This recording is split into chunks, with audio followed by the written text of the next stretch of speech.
मानस कथा श्रृंखला की इस नई कड़ी में आप समस्त श्रोताओं का स्वागत है। आइए भगवान श्री राम की लीला कथा में प्रवेश करें।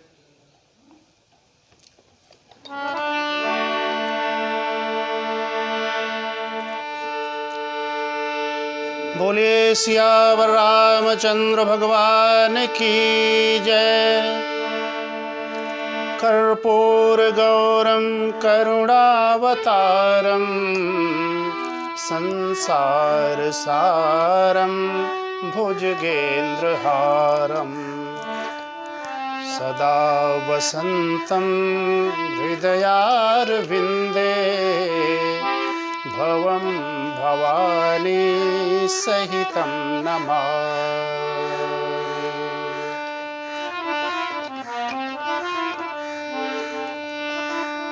मंगल भवन अमंगल हारी द्रवहु सुदशरथ अजिर बिहारी।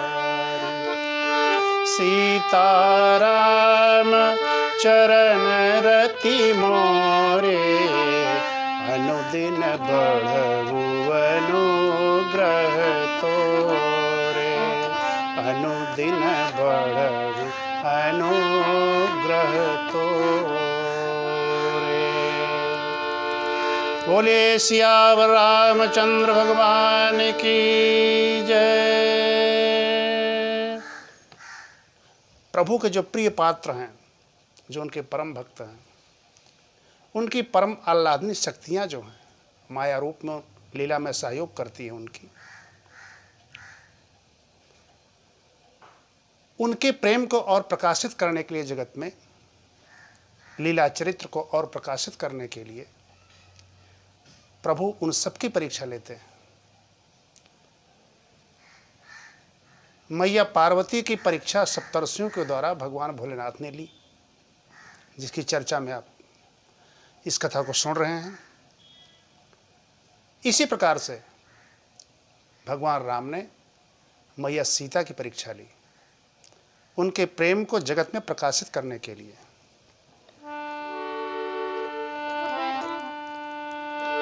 श्रीखंड सम पावक प्रवेश कियो सुमिरि प्रभु मैथिली। श्रीखंड सम पावक प्रवेश कियो सुमिरि प्रभु मैथिली।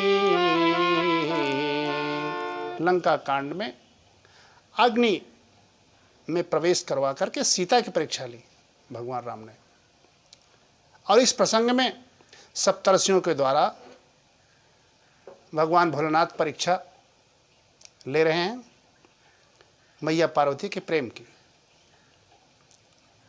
परीक्षार्थी दिग्गज मनीषी सप्तर्षि सातों ऋषि एक साथ हंसते हैं, एक साथ चलते हैं, एक साथ बोलते हैं। ऐसे धुरंधर परीक्षक और परीक्षार्थी एक अबोध बालिका जो साक्षात परम शक्ति है भगवान भोलेनाथ की माँ उमा।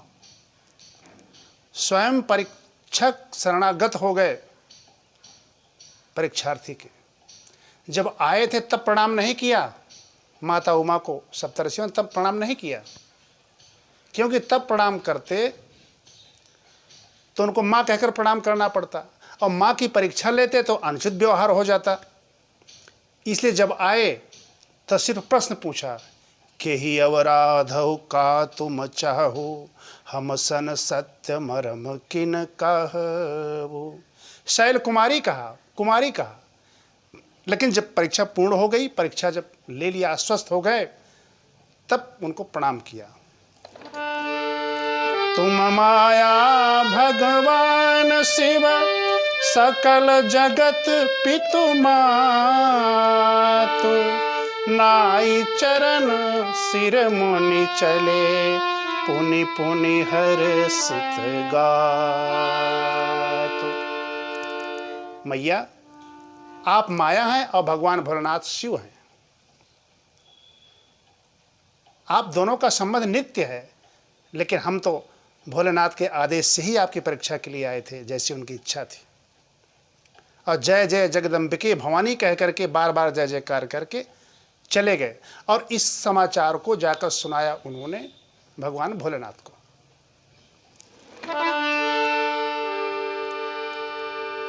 भोलेनाथ परम प्रसन्न हो गए। उस अपनी परम आराधिका भगवान भोलेनाथ की जो हैं पार्वती जी, परम प्रसन्न हैं कि मेरी परीक्षा में खरी उतरी। और जैसा आप सुन चुके हैं, भक्तों को तमाम परीक्षाओं से गुजरना पड़ता है। तब भगवान भोलेनाथ को श्री राम जी का वो वचन याद आया जो विवाह के लिए उन्होंने प्रेरित किया था। वो वचन कह करके मन को मोड़ा। एक बार मन उनका झुक गया किसकी तरफ? पार्वती की तरफ, उनके प्रेम की तरफ। लेकिन फिर उन्होंने अपने मन को सावधान किया। मन थिर करी तब शंभु सो जाना, मन थिर करी तब शंभु सो जाना, लगे करन रघुनायक ध्याना, मन थिर करी तब शंभु सो जाना। मन को स्थिर किया। और सच पूछिए, बड़ी अच्छी अर्धारी लिख रहे हैं गोस्वामी जी। मन थिर करी तब शंभु सुजाना। शंभु क्या कौन है? भगवान भोलेनाथ सुजान है। सुजान वो जो प्रभु के चरित्र को जाने, प्रभु की लीला चल रही है उनके चरित्र को जाने, जिसका वर्णन किया गोस्वामी जी ने पहले भी। अति विचित्र रघुपति चरित जानहि परम सुजान, जे मति मंद विमोह बस हृदय धरहि कछु आन।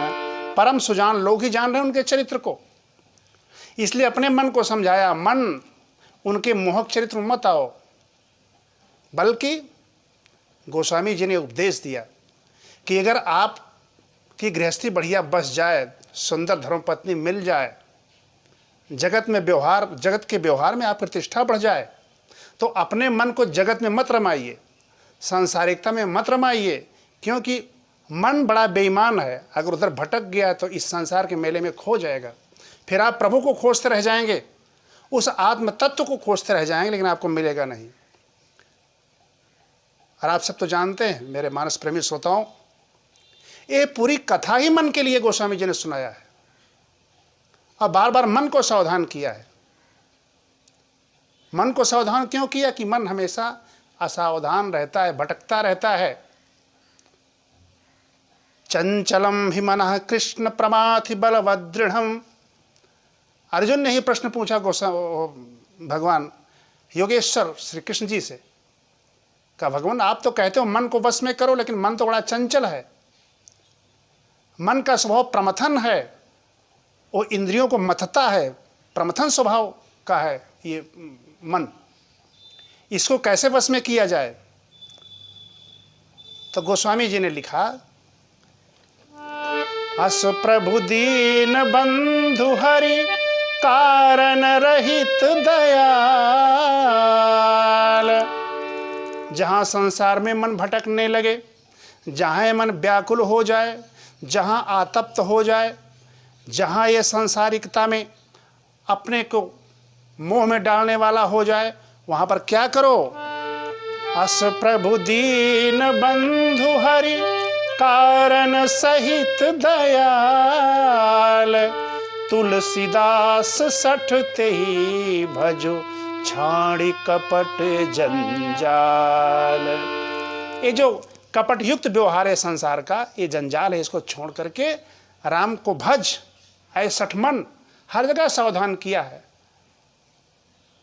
स्वांतः सुखाय तुलसी रघुनाथ गाथा, भाषा निबंध मति मंजुल मा तनोति। मन को सुख देने के लिए सुना रहे हैं। और इस रामचरितमानस के अंत में भी गोस्वामी जी ने मन को ही समझाया है। पगले मन क्यों नहीं समझता तू? पाई न के ही गति पतित पावन, राम भज सुनु सठ मना। पाई न के ही गति संगत पावन, राम भज सुनु सठ मना। गनिका अजामिल व्याधि भी, गजादि खल तारे घना इत्यादि। अर्थात मन को ही समझाने के लिए पूरी कथा है। और सच पूछिए तो मन में अगर सुख मिल गया तब जीवन आपका आदर्शमय हो गया, और मन दुख भोगता रहा तो जीवन आपका नरक हो गया। इसलिए मन को सुख देने के लिए क्या करना चाहिए, जो भगवान भोलेनाथ कर रहे हैं। मन थिर करी तब शंभु सो जाना, लगे करन रघुनायक ध्याना। लगे करन रघुनायक ध्याना, मन थिर करी तब शंभु सो जाना। और मन को स्थिर करने के लिए तो बार बार क्या करना चाहिए, कथा ही सुनना चाहिए, प्रभु का ध्यान ही करना चाहिए। यही अचूक औषधि है, इसके अलावा कहीं मत भटकिए। भगवान भोलेनाथ तो फिर समाधिस्थ हो गए कि भगवान विवाह के लिए आपने भूमिका जरूर तैयार कर दी हमारी, लेकिन हम आपको नहीं छोड़ेंगे। आपका ध्यान जो हमारा सहज रूप है, आपके उस स्वरूप में लगा रहे। और इसी समय आप तो जानते हैं, सृष्टि के संचालन से लेकर के प्रलय तक दो ही प्रवृत्तियां सक्रिय होती हैं, एक आसुरी प्रवृत्ति और एक सात्विक प्रवृत्ति। आसुरी प्रवृत्ति और दैवीय प्रवृत्ति। और जब देखा कि उस प्रलय के देवता, संहार के देवता इसमें समाधिस्थ हैं, तो बोलबाला किसका हो गया। गोस्वामी जी प्रसंग को आगे ले चलते हैं और कहते हैं, तारक असुर भयउ तेहि काला। तारक असुर भयउ तेहि काला, भुज प्रताप बल तेज विशाला। भुज प्रताप बल तेज विशाला। तारकासुर की उत्पत्ति हो गई। ये तारकासुर है कौन। तमाम शास्त्रों में, शिवपुराण इत्यादि में वर्णन है कि कश्यप मुनि की पत्नी दिति के गर्भ से उत्पन्न हुआ ये वज्रांग उनका पुत्र है, जिसके सारे अंग वज्र के समान पुष्ट हैं, कठोर हैं। उसने बड़ी उग्र तपस्या की, और जैसा आप सब जानते हैं कि राक्षस लोग, ये आसुरी प्रवृत्ति के लोग जब कोई तपस्या करते हैं तो किस लिए करते हैं कि इनकी मृत्यु ही न हो। ये असंभव चीज़ ही मांगते हैं। अच्छा आदमी भगवान से ये वरदान मांगता है कि प्रभु हमारा जीवन आदर्शमय हो, और मृत्यु हो तो आपकी मनमोहक मूर्ति सामने विराजमान हो, और आपको देखते देखते मृत्यु हो जाए। अच्छा आदमी ये मांगता है, ये नहीं मांगता मृत्यु न हो। लेकिन ये सब क्या मांगते हैं, हम काहू के मरई न मारे। हम काहू के मरई न मारे, बानर मनुज जात दुई बारे। बानर मनुज जात दुई बारे। ये तो रावण ने वरदान मांगा था, लेकिन इसी का विकल्प ही मांगते हैं भी। हिरण्याकश्यप महाराज ने मांगा क्या, भगवान हमारी ऐसे, ब्रह्मदेव हमारी ऐसी मृत्यु हो। पहली बात तो हम मरे ही ना, और ब्रह्मा जी ने कहा नहीं, मृत्युलोक में आया तो मरना पड़ेगा सबको, कोई विकल्प मांगो इसका। तो उसने सारे मृत्यु के सारे दरवाजे बंद कर दिए, न ऊपर न नीचे, न दिन न रात, न सूखे अस्त्र से, न किसी गीले अस्त्र से, सब पूरे दरवाजे बंद कर कहा। हाँ, ब्रह्मा जी ने कहा कि ठीक है, ये मांग लो, देता हूं। और मृत्यु कोई न कोई बहाना बना करके, अपना रास्ता बना करके आ ही जाती है आपके पास। क्योंकि अंतिम सत्य इस जीवन के यही है, जातस्य ध्रुव मृत्यु, गीता में कहा गया है। इस विकल्प को कोई बंद नहीं कर सकता है, और ये असंभव चीज ही मांगते हैं। और उसी वज्रांग का पुत्र हुआ तारकासुर, जिसने ब्रह्मा से वरदान मांगा कि हमारी मृत्यु ही न हो। और ब्रह्मदेव ने कहा कि नहीं, ऐसा नहीं हो सकता, आपके पहले भी बहुत लोग कोशिश कर चुके हैं, आपके वंशज इत्यादि जितने राक्षस हैं, विकल्प मांगो मृत्यु का। तो उसने वरदान प्राप्त किया कि हमारी मृत्यु 7 दिन के बालक से ही हो। 7 दिन से ज़्यादा जिसकी उम्र हो जाए उससे मेरी मृत्यु न हो।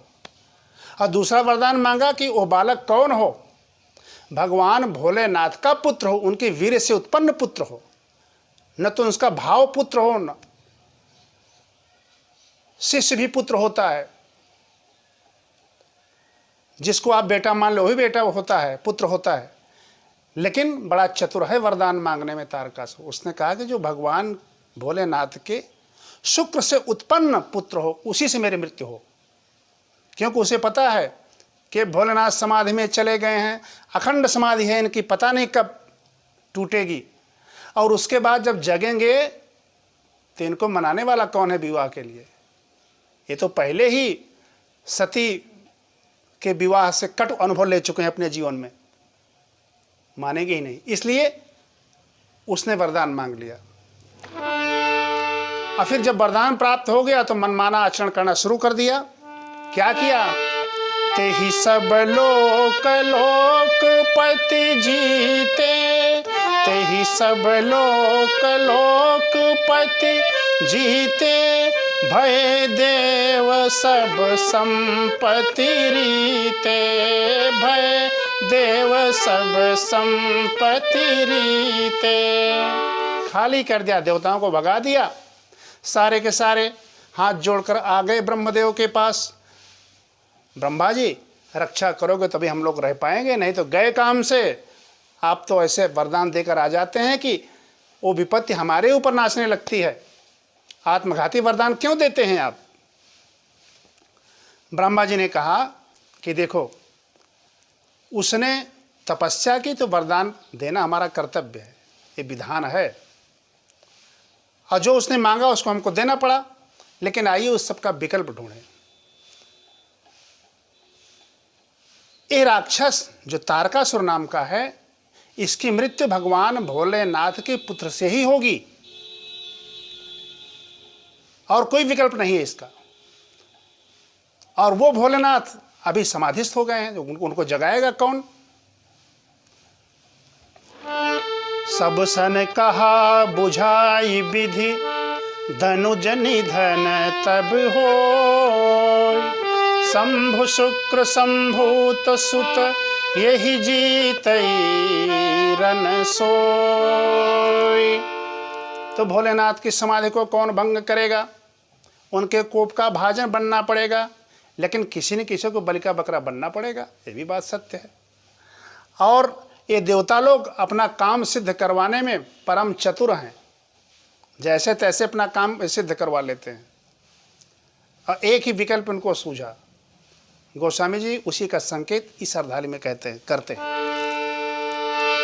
पठवहु काम जाई शिव पाही, पठवहु काम जाई शिव पाही, करई क्षोभ शंकर मन माही, करई क्षोभ शंकर मन माही, पठवहु काम जाई शिव पाही, पठवहु काम जाई शिव पाही, पठवहु काम जाई शिव पाही। कामदेव को प्रेरित करो, भेजो, तब हम जाई शिव ही सिर नाई, तब हम जाई शिव ही सिर नाई, करवाऊब विवाह बरियाई, करवाऊब विवाह बरियाई। तब हम लोग तो जैसा तुम सब जानते हो अपनी स्वार्थ की सिद्धि में परम चतुर हैं। भगवान भोलेनाथ की समाधि अगर टूट गई, भले भी किसी का बलिदान हो जाएगा, तब हम बार बार सिर झुका करके बार बार उनको प्रसन्न करके विवाह के लिए हम राजी कर लेंगे, मना लेंगे भगवान भोलेनाथ को, क्योंकि उनकी प्राप्ति के लिए वैसे भूमिका बन चुकी है। श्री हरि की प्रेरणा से उमा जी से उनका विवाह हो जाएगा और फिर सब चले उस कामदेव का आवाहन किया और कामदेव प्रकट हो गए। आइए 2 बार भगवान का नाम लें कि श्री राम जय राम जय जय राम, श्री राम जय राम जय जय राम, श्री राम जय राम जय जय राम, श्री राम जय राम जय जय राम, श्री राम जय राम जय जय राम, श्री राम जय राम जय जय राम। कामदेव प्रकट हो गए। कहा ब्रह्मदेव मेरे लिए क्या आदेश है? भली भांति अपनी योजना समझा दिया। हंसने लगा कामदेव। कहा आप लोग तो बिल्कुल हमारे जीवन लेने के लिए तैयार हैं, लेकिन कोई बात नहीं। पर उपकार तजहि जो देही, संतत संत प्रशंसा ही तेही उनकी प्रशंसा होती है। हमें पता है कि शिव विरोध ध्रुव मरण हमारा, शिव के विरोध में हमारे मृत्यु निश्चित है, हमको कोई बचा नहीं सकता है।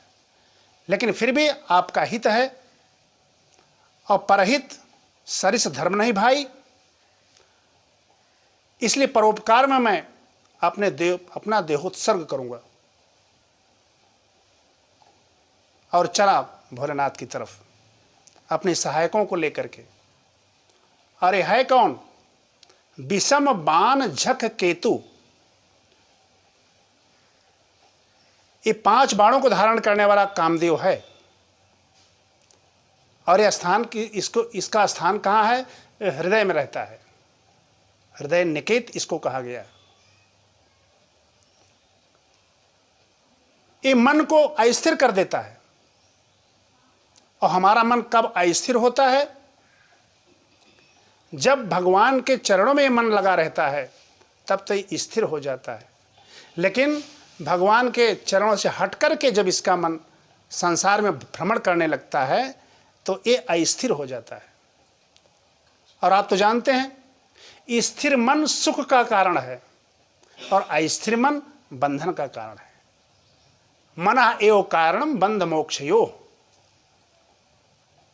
ये मन अगर प्रभु के चरणों में लगा है तो मोक्ष दाता है, मोक्ष प्रदान करता है। लेकिन यही मन अगर काम के चरणों में लग गया, राम के चरणों से हट करके काम के चरणों से लग गया, तो फिर ये बंधन में डाल देता है हमको। जहां काम तहां राम नहीं, जहां राम नहीं काम, तुलसी कबहू की रही सके, रवि रजनी एक ठाव। इसलिए चला और मन का जो बल है, विवेक, उसको खींच लिया। तब आपन प्रभाव विस्तारा, तब आपन प्रभाव विस्तारा, निज बल की न सकल संसारा, निज बल की निज बस की न सकल संसारा, तब आपन प्रभाव विस्तारा। कामदेव की सेना क्या है? कामदेव का परम बल है एके परम सुभट बल नारी। एके परम, इसका जो परम बल है वो नारी है, नारी का ही बल है इसको।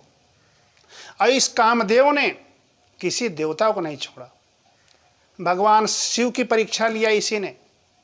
अब भगवान राम की भी परीक्षा लेने के लिए चला गया जब सीता का वियोग हो गया राम जी को। लेकिन जब वहां देखा इस कामदेव ने कि राम के साथ में वैराग्य रूपी लक्ष्मण हैं, तो फिर आक्रमण नहीं कर पाए, वहां पर ठहर गया, क्योंकि वैराग्य पर काम प्रभावी नहीं होता है। और इसने द्वापर में भगवान कृष्ण को भी नहीं छोड़ा। यहां तो मर्यादा पुरुषोत्तम श्री राम हैं, इनसे मर्यादा के अनुसार व्यवहार किया। लेकिन भगवान कृष्ण ने तो वहां खुला चैलेंज दे दिया कामदेव को कि कामदेव, रामावतार में मैं मर्यादा पुरुषोत्तम था, लेकिन आओ यहां मैं महारास रचा रहा हूं, अगर हिम्मत हो तो मेरे अंदर विकार पैदा करके दिखा दो। और महारास में क्या रास रचाया भगवान श्री कृष्ण जी ने, और वहां काम शरणागत हो गया। असंख्य गोपिकाओं के साथ रास रचाते हैं, लेकिन मन में विकार नहीं पैदा कर सका काम। और उस रास को देखने के लिए, उस रास में हिस्सा लेने के लिए तो गोपी रूप धारण करके भगवान भोलेनाथ ही प्रवेश कर जाते हैं। और यही कामदेव 2 कदम पीछे हट गया कि भगवान भोलेनाथ आ गए। एक बार इन्होंने अपना तीसरा नेत्र खोलकर हमको भस्म कर दिया था, जिसकी चर्चा हम कर रहे हैं। तो इसने हर युग में अपना प्रभाव भगवान के ऊपर जमाना चाहा, लेकिन वहां इसको पराभव मिली। और यहां सबसे पहला आक्रमण किया पूरे संसार पर। ब्रह्मचर्य व्रत संयम नाना, ब्रह्मचर्य व्रत संयम नाना, धीरज धर्म ज्ञान विज्ञाना, धीरज धर्म ज्ञान विज्ञाना। कामदेव की सेना में नारी ही इसका परम बल है, लेकिन विवेक की सेना में व्रत, ब्रह्मचर्य, संयम, यम, नियम, आसन, धारणा, प्राणायाम, प्रत्याहार इत्यादि सदाचार इसकी सेना है। इसके सैनिक हैं। किसके सैनिक हैं? विवेक के। सदाचार जप जोग विरागा, सदाचार जप जोग विरागा, सभय सहाय कटक सब भागा, सभय विवेक कटक सब भागा। प्रभु प्रेरणा से जब काम का आच्छादन हो गया और इसने पूरी प्रकृति के ऊपर, पूरे संसार में वशीकरण, उच्चारण, मारण, स्तंभन इत्यादि मंत्रों का प्रभाव जमा दिया इसने, तब जितने विवेक के योद्धा थे सब भाग गए। ये विवेक जो प्रभु के पास ले जाने में, इस मन को प्रभु के पास ले जाने में सहायक होता है, उसी विवेक के सारे योद्धाओं को इसने भगा दिया और भाग गए सब। जाकर कहाँ छुपे? पर्वत कंदराओं में। पर्वत कंदराएं कौन सी हैं? पावन पर्वत वेद पुराना, पावन पर्वत वेद पुराना। अर्थात इस बात को समझिए कि जितने सदाचार के नियम हैं, मनुष्यों को अच्छे रास्ते पर ले जाने के नियम हैं, अच्छे आचरण देने के नियम हैं, वो ग्रंथों में लिखे के लिखे रह गए। उनको पढ़ने वाला, उनका अनुगमन करने वाला कोई नहीं रह गया। गोस्वामी जी ने छंद लिखा, भाव्यो विवेक सहाय सहित सो सुभट संजुग मही मोरे, भाग्यो विवेक सहाय सहित सो सुभट संजुग मही मोरे, सदग्रंथ पर्वत कंदरन महु जाइते ही अवसर दूरे। सब लोग सोच रहे हैं, होनिहार का करतार को रखवार, जग खर भरी परा दुई माथ के ही रतिनाथ, जेहि पर कोपी कर धनु सर धरा, दुई माथ के रतिनाथ, जेहि पर कोपी कर धनु सर धरा। अब तो इस कामदेव के आक्रमण से कोई बच नहीं पाएगा। सब परवश हो गए, काम के वश में हो गए, और दूसरा आक्रमण फिर किया उसी पर इसने कि आइए इनको परास्त कर देता हूं एकदम। भय काम बस जोगी सतापस, पामरन की को कहे। सब के सब काम के वश में हो गए। अरे साधारण मनुष्य पशु पक्षी कि इनकी तो बात ही क्या है। जो सिद्ध विरक्ति महामुनि जोगी, तेपि कामपस भय वियोगी। जो सिद्ध मुनि थे, विरक्त थे, महामुनि थे, वो भी काम के वश में हो गए। ऐसा प्रभाव इसने अब छोड़ा। अरे जो इस संसार के एक एक कण में ब्रह्म दर्शन करते थे, वो नारी दर्शन करने लगे। कैसे? अबला बिलो कहीं पुरुष मैं, जग पुरुष सब अबलामयम। अबला बिलो कहीं पुरुष मैं, जग पुरुष सब अबलामयम। दुई दंड भरी ब्रह्मांड भीतर, काम कृत कौतुक आयं। दुई दंड भरी ब्रह्मांड भीतर, काम कृत कौतुक आयं। निस दिन नहीं अवलोकहि कोका। जो चकवे चकी होते हैं उनको पूरी रात एक ही पिंजड़े में बंद करके रख दो, वो काम भोग क्या करेंगे, वो एक दूसरे की तरफ देखते भी नहीं है। समय का इतना ध्यान रखते हैं वो। और अब तो समय का कोई महत्व ही नहीं है। कब उठना है, कब जगना है, कब पढ़ना है, कब खाना है, कब शयन करना है, इसका कोई विवेक नहीं है। सावधान होइए। गोस्वामी जी के दिखाए हुए मार्ग पर, उनके दिखाए उपदेशों पर चलिए। और जहाँ पर समय का अनुपालन नहीं हुआ, समय भंग हुआ, वहाँ पर दित्य से उत्पन्न हो गए कौन? हिरण्याकश्यप और हिरण्याक्ष जैसे निशाचर। तो समय का बहुत ध्यान रखना चाहिए। गोस्वामी जी आगे लिखते हैं, धरीन काहू धीर सबके मन मन सिज हरे, जे राखे रघुबीर ते उबरे तेहि काल महु। सब के सब काम के बस में हो गए, कोई नहीं बचा। जे राखे रघुबीर ते उबरे तेहि काल महु। भगवान जिसको रखे वही बच सकता है। सेमी की चाप सकई कोई तासु, बड़ रखवार रमा पर जासु। इस दोहे की व्याख्या आइए अब अगली कड़ी में आप सबके सामने प्रस्तुत की जाएगी। बोलिए सियावर रामचंद्र भगवान की जय।